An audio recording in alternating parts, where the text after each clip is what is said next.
छे पारा M6 लाइ उमाणल रक़म जा तफ़सील घुरी वरिता।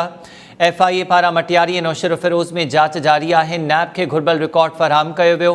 सखर ऐं खैरपुर जे DCs खे बि इन हवाले सां तफ़सील फराहम करण जी हिदायत कई वई आहे।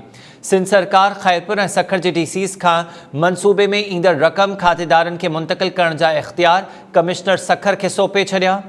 कमिश्नर सखर जो इन हवाले सां चवणु आहे त सखर ऐं खैरपुर में रेवेन्यू मामला पाइपलाइन में हुजण करे रक़म DCs जे अकाउंट्स में पियल आहे। रक़म जी निगरानी कयूं पिया।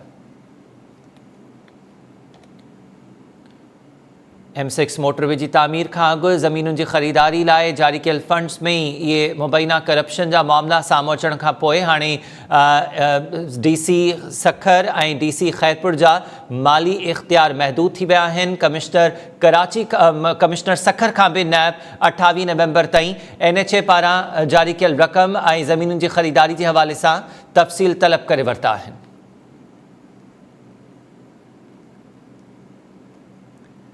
इन हवाले सां वधीक तफ़सील मालूम कयूं था शाहिद मीरानी खां। शाहिद, वधीक आगाह कजो।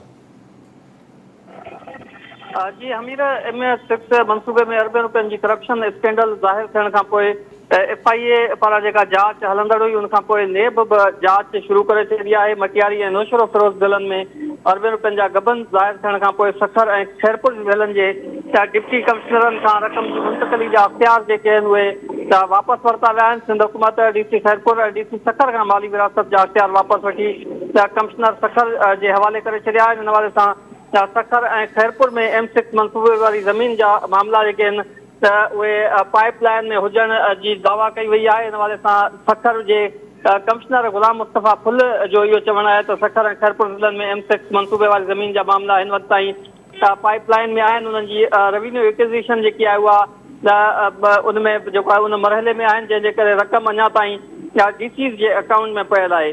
त मटियारी ऐं खैरपुर ज़िलनि में स्कैंडल इहो जेको साम्हूं आयो मटियारी ऐं नौशरो फिरोज़ ज़िलनि में, उन खां पोइ नेब जेको आहे उहा बि हरकत में अची वई आहे।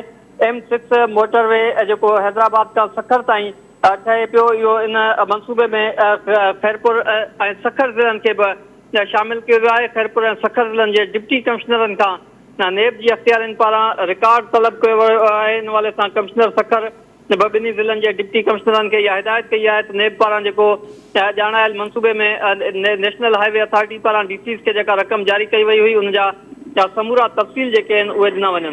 त नौशरो फिरोज़ ऐं मटियारी ज़िलनि में अहिड़ो अरबे रुपयनि जो गबन वारो स्कैंडल जेको आहे उहो साम्हूं अचण खां पोइ त खैरपुर ऐं सखर ज़िलनि जे DCs खां माली जेके अख़्तियार आहिनि विरासत वारा उहे वापसि वठी कमिश्नर सखर जे हवाले कया विया आहिनि।